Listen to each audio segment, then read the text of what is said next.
kujanga untunguye mama bushani kubera iki nyine mugabo wanje ari muri board room ari mu nama inama y'iki nama ya board nkenye ko mutari mwambwe ko mfite kuza muri iyo nama kandi ndi muri ba member ba board nyine nago yose bwo sabimbwiraho ntago yose bikubwiraho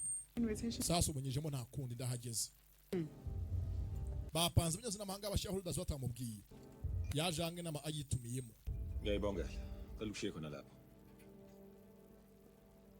kunje like have manzi pha hariko sibega hano heza tshwala sheri isikhathi somsebenzi kazo ke isoka amasaha y'akazi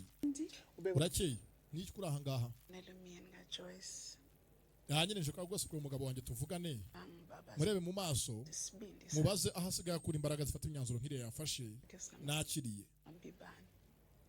Joyce iyo nani hlela le ukuthi mina rwose Joyce ndeka ikomereza ubeho neza ibyanjye nawe byarangiye kera byakire rero siqhubele siyaphambili ma agahenge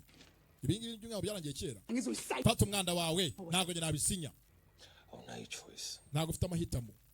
angizokulahlekelwa yona yodwa into esengiyakhile ntabwo nata icyo navunikiye igihe kirekire ngo ngihebe ngende ntabwo nasiga imvune zanjye gutyo namo Jonas yangizwa Joyce awuthini yonke le ngizokunakekela wena ngizonakekela mina ati rwose nzakutaba nushaka kunyitaho kunyera ngo cyo gihagije konke lokho kwenzayo kunyitaho uranga muri company y'abasize mu Rwanda ngo bihagije ndagukeneye mu nzu uzurira abana wabyaye kunsiga ngo uzafata imitungo yawe ngo indere ngo umpa amafaranga niyiteho simbishaka nshaka wowe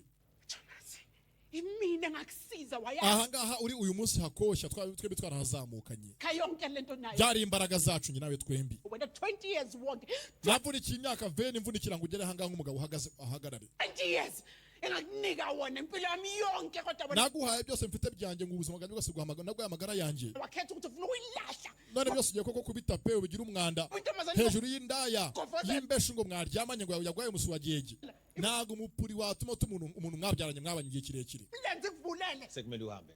vanga ugende naho ndi buke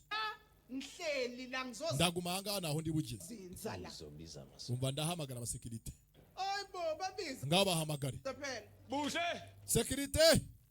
asusuyini mama hasi sheri ubundi kuguteye gute koko nje wena kuki wahindutse ingane zakho mazi kubona izothina usuyilento usuyiyona ese koko niki nabwira abana mujyebona isatagaruka mukuranga mujyane uyu musazi hayi we mutankoraho wena lingeke mutankoraho we nakakica ngewe